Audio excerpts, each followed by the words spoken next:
It's 11:47 p.m. You're lying in bed, staring at the ceiling, and there's this gnawing feeling in your chest. You just wasted another evening. 4 hours gone.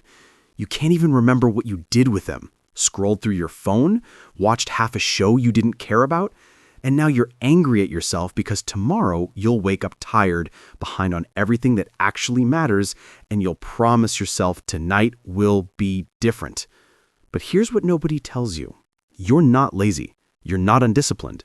What's stealing your evenings is way more sophisticated than that. And once you understand the mechanism, you'll realize you've been fighting the wrong battle this entire time. The invisible theft. Let me ask you something. When was the last time you actually chose how to spend your evening? And I don't mean the fantasy version where you tell yourself you'll go to the gym, read that book, work on your project. I mean the real version. The one where you come home and somehow 3 hours evaporate before you even realized you made a decision. There's a researcher at MIT named Cal Newport who studied something he calls the attention residue effect. But what he discovered goes deeper than just focus. He found that our brains don't actually reset between activities. When you finish work at 6 p.m., your mind is still processing emails, conversations, problems. And here's the trap. Your brain is exhausted from making decisions all day, but it's simultaneously too stimulated to do anything that requires effort. So, what does it crave? The easiest possible dopamine hit, the path of least resistance. And tech companies have spent billions of dollars engineering that path directly into your pocket. But here's where it gets interesting. The problem isn't really your phone. Stay with me here because this is where most advice gets it completely wrong. The decision fatigue trap. A study from Cornell University found that the average person makes about 35,000 decisions per day. By the time you get home, you've already burned through thousands of them. What to wear, what to eat, which email to answer first, whether to speak up in that meeting. Each one depletes what researchers call your executive function. And here's what makes evenings particularly vulnerable. You're coming home in a state of decision exhaustion, and the first choice you make, the very first one, sets the trajectory for the entire night. Think about it. You walk through your door, you have maybe a 90-second window before your brain locks into a pattern. If you sit on the couch, you're probably staying there. If you open your phone, you're probably scrolling for the next hour.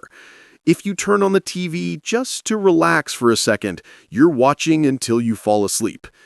There's a neuroscientist at Stanford named Andrew Huberman who explains this as your brain entering default mode. It's not laziness. It's a neurological state where your prefrontal cortex, the part responsible for planning and decision-making, essentially goes offline. Your brain switches to autopilot, and autopilot always chooses the familiar, the easy, the comfortable. But here's the twist nobody talks about. Your brain isn't actually resting during these relaxation activities. When you're scrolling social media or watching random videos, your brain is processing dozens of narrative threads, comparing yourself to others, experiencing micro hits of anxiety and inadequacy. It's exhausting in a completely different way. You're not recharging. You're just changing the type of depletion. The 6 p.m. identity crisis. Now, there's something else happening that's even more insidious, and it has to do with identity. During the day, you have a role. You're the employee, the boss, the student, the professional. You have expectations to meet, standards to maintain, people watching. But the moment you get home, all of that drops away. And in that vacuum, you face a question that most people never consciously ask themselves. Who am I when nobody's watching? The psychologist Mihaly Csikszentmihalyi spent decades researching what he called flow states, those moments when you're so absorbed in something that time disappears. But he discovered something crucial. Flow requires clear goals, immediate feedback, and a challenge that matches your skill level. Evening activities like scrolling or binge-watching offer none of these. They're what he called passive leisure.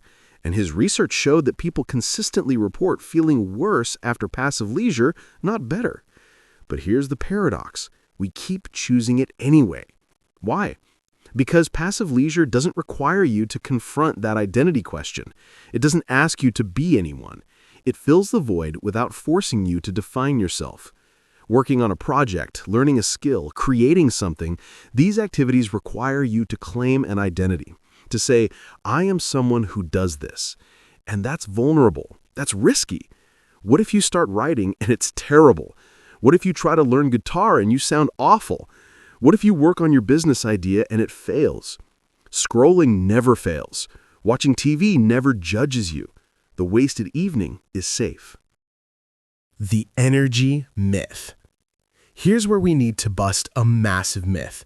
The idea that you need energy to do things that matter. Everyone says, I'm too tired after work to do anything productive. But researchers at the University of British Columbia discovered something fascinating.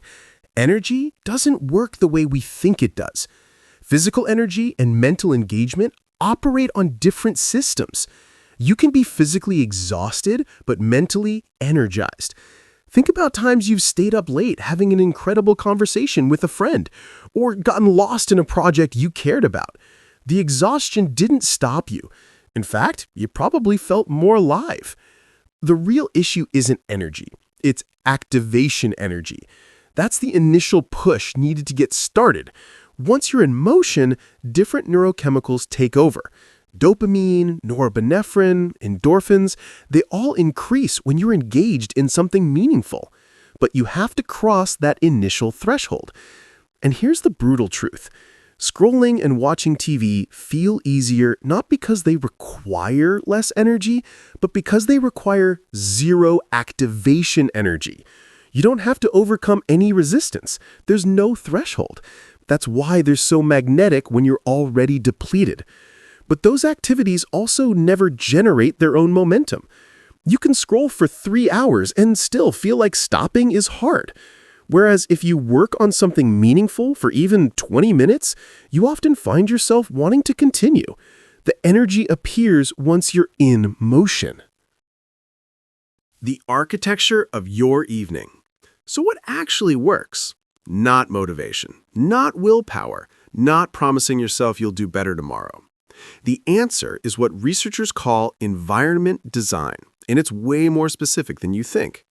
James Clear, who wrote extensively about habit formation, discovered that most people focus on the wrong thing. They tried to change their behavior directly. But behavior is downstream from environment. Change your environment, and behavior changes automatically. Here's a practical example. There was a study where researchers wanted people to eat more fruit. They tried education, motivation, incentives. Nothing worked long term. Then they just put fruit bowls in visible locations. Consumption doubled. People didn't need more willpower. They needed the right option visible at the right moment. Your evening is the same. When you walk in your door, what's visible? What's accessible? If your couch is facing the TV and your phone is in your pocket, those are the paths of least resistance.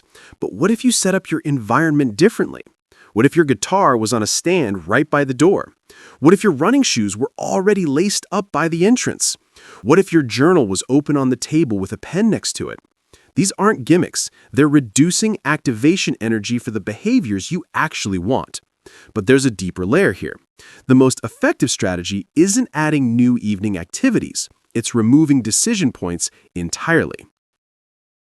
The evening protocol. Here's what changed everything for me, and it's based on research from Stanford's Behavior Design Lab.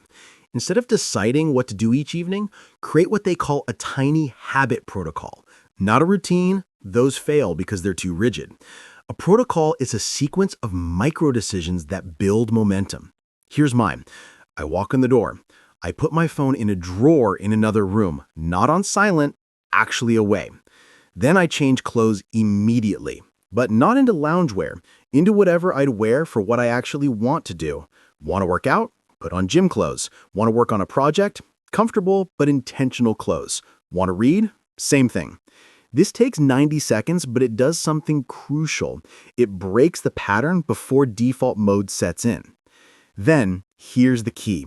I commit to doing the thing I actually want to do for just 10 minutes. Not an hour, not until I finish, 10 minutes. And here's what happens about 70% of the time. I keep going, because once I'm in motion, the activity itself generates the motivation. But even when I don't, even when I only do 10 minutes and then stop, something powerful happens. I don't feel like I wasted the evening. I did the thing. I maintained the identity. I'm still someone who writes, who works out, who learns. The other 30% of the time, I genuinely rest. I watch something or relax, but it's intentional rest, not escape. And there's a massive psychological difference. Look, here's the reality. You're going to waste some evenings. Everyone does. Life is exhausting and imperfect, and sometimes you genuinely need to collapse. But the difference between someone who builds a meaningful life and someone who doesn't isn't that they never waste time. It's that they recognize the pattern when it's happening and have a system to interrupt it. Your evenings aren't being stolen by your phone or your TV or your lack of discipline. They're disappearing because you're trying to make complex decisions in a depleted state, and your brain is choosing the path of least resistance every single time. Change the environment. Reduce activation energy. Use protocols instead of routines. Commit to tiny starts instead of perfect completion. Because here's what nobody tells you. The life you actually want isn't built in grand gestures and massive changes. It's built in the 90 seconds after you walk in your door, in the first decision you make before default mode sets in 10 minutes of intentional action instead of 3 hours of passive escape. Your evening isn't wasted because you're weak. It's wasted because you're human, and humans need systems that work with their neurology, not against it. Now you know the mechanism. The question is, what will you do in those first 90 seconds tomorrow?